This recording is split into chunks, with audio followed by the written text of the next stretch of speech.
పోరాడతాం జాషువా గారి స్ఫూర్తితో దళితుల ఆర్థిక పురోభివృద్ధి కోసమై పోరాడతాం జాషువా గారి స్ఫూర్తితో దళితుల ఆర్థిక పురోభివృద్ధికై వర్ధిల్లాలి కుల వివక్ష వ్యతిరేక పోరాట సంఘం వర్ధిల్లాలి కుల వివక్ష వ్యతిరేక పోరాట సంఘం జోహార్ గుర్రం జాషువా గారు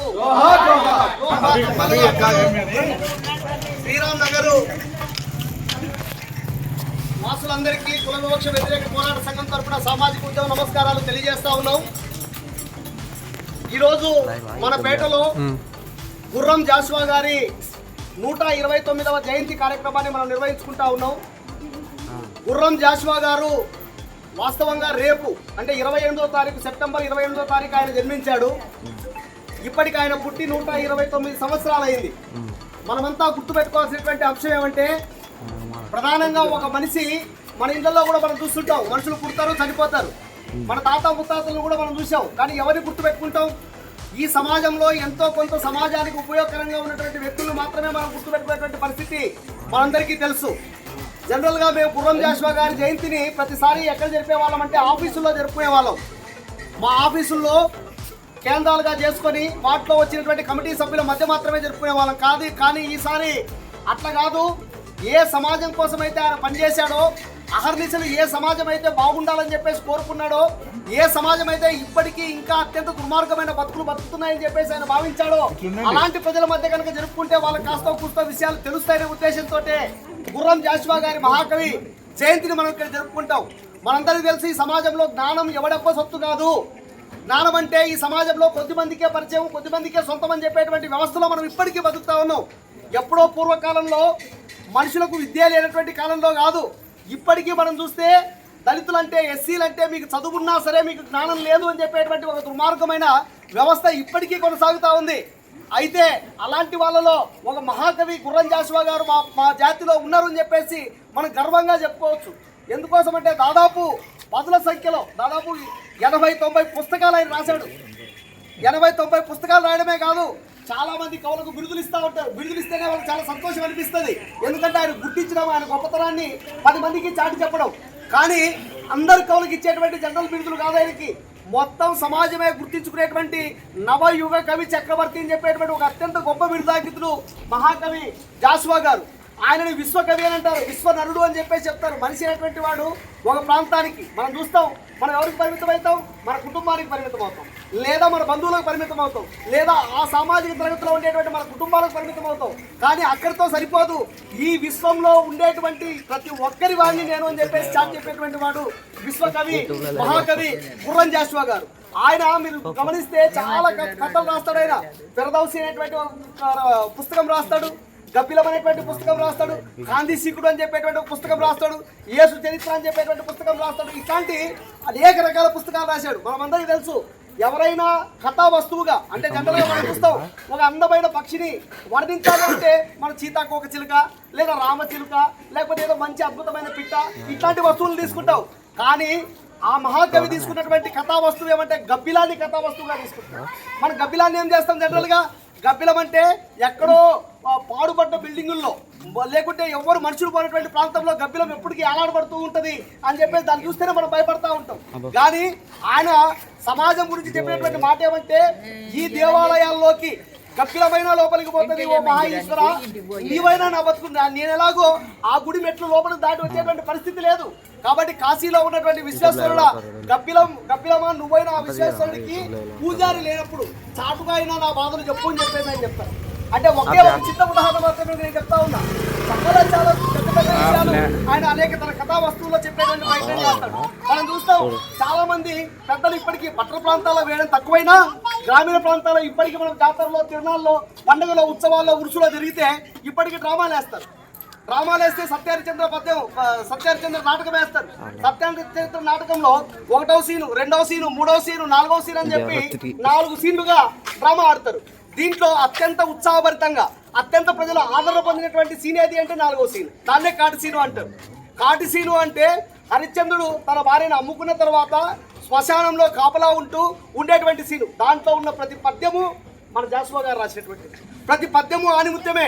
అంటే సచ్చిన తర్వాత రాజులైనా రాణులైనా కవి అయినా సరే ఈ శ్మశానంలోనే వస్తారు రాబాయి. ఇంకెందుకు మీరు దీని గురించి మాట్లాడతారు, ఎందుకు ఇట్లా కొట్లాడతారు? మనమంతా కలిసి ఉండాలా. మతములన్నీ మానిచిపోవును, మనిషి మాత్రమే వర్ధిల్లుతాడు అని చెప్పేసి మహాకవి గుర్రం జాషువా గారు. అలాంటి గుర్రం జాషువా గారు ఓ దళితుడు. ఆయన దళితులైతే చాలా మంది ఈయన అద్భుతమైనటువంటి కవితలు రాశాడు, అద్భుతమైన పుస్తకాలు రాశాడు అని చెప్పేసి ఆయన ఒక గంట పండేరం తొడిగి ఏనుగు పైన అంబారి పైన ఊరేగిస్తూ ముందుకు పోయిన తర్వాత ఒక కవి ఆయన సన్మాన సభలో పాల్గొంటూ ఆయన తెలుసుకున్నది ఏమంటే, ఆయన మాట్లాడేటప్పుడు చెప్పింది ఏమంటే, ఎవరికి ఏమంటే ఈయన దళితుడు అని చెప్పి తెలుసుకున్న తర్వాత ఈయన దళితుడు అయినప్పుడు ఒరే నేను ఏ బ్రాహ్మణ కుటుంబంలోనే పుట్టాడని చెప్పేసి అనుకున్నానే. అంటే బ్రాహ్మణ కుటుంబంలో అత్యున్నతమైన కుటుంబంలో పుట్టిన వాళ్ళు మాత్రమే ఈ సమాజంలో జ్ఞానం కలిగిన వాళ్ళు, మిగతా వాడు ఎప్పుడు జ్ఞానం లేనివాడు అని చెప్పేటువంటి ఒక దుర్మార్గమైనటువంటి స్థితి అది. అయినా సరే తాను అనుభవించినటువంటి ప్రతి దాన్ని కవితా రూపంలో రాసినటువంటి గొప్పవాడు మహాకవి గుర్రం జాషువా గారు. ఆయనకు మనం నివాళులు అర్పించడం అంటే ఆయన లాంటి వ్యక్తులను మన కుటుంబాల్లో కూడా చెప్పాలి, మన పిల్లలకు చెప్పాలి. పాఠాల్లో కూడా పెట్టారు గుర్రం జాషువా గురించి. కాబట్టి మనలాంటి వాళ్ళకి ఎంతరికో ఆదర్శమూర్తి ఆయన. అలాంటి వాటిని ఆదర్శంగా తీసుకొని మనం జ్ఞానం లేని వాళ్ళం కాదు. ఈ సమాజం నేను జ్ఞానం లేనివాడు అని చెప్పేసి చెప్తా ఉంది. కానీ మనమంతా జ్ఞానవంతులం. ఈ జ్ఞానాన్ని ఉపయోగించుకోవాలా ప్రతి అవకాశాన్ని. ఎందుకంటే డాక్టర్ బాబాసాహెబ్ అంబేద్కర్ ఒకటే మాట చెప్తాడు, మీరంతా మా వాళ్ళు జ్ఞానం లేని వాళ్ళు అంటారు, కానీ వాస్తవంగా మాకు అవకాశాలు మాత్రమే లేవు, జ్ఞానం కాదు. అవకాశాలే కనుక కనిపిస్తే ఎంతటి కష్టం వచ్చినా కష్టాలలో పన్నేసి అత్యున్నతమైన శిఖరానికి మేము వెళ్తామని చెప్పేసి డాక్టర్ బాబాసాహెబ్ అంబేద్కర్ అడుగుతారు. అందుకోసమే అవకాశాల కోసం ఎవడో అడుక్కుంటే రావు.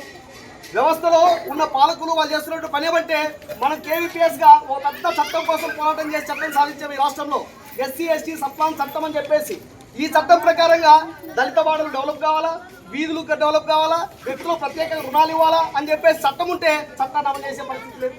ఎందుకు అంటే అడిగేవాళ్ళు లేడు, మాట్లాడేవాళ్ళు లేడు, అసలు మాకు ఇది ఉంది అని చెప్పేటువంటి విషయమే తెలియదు. అందుకోసమే మనం చైతన్యమైనప్పుడు మాత్రమే మన హక్కులు మనకు దక్కుతాయి. కాబట్టి మహనీయులు అనేక మంది మన కోసం పోరాటం చేశారు.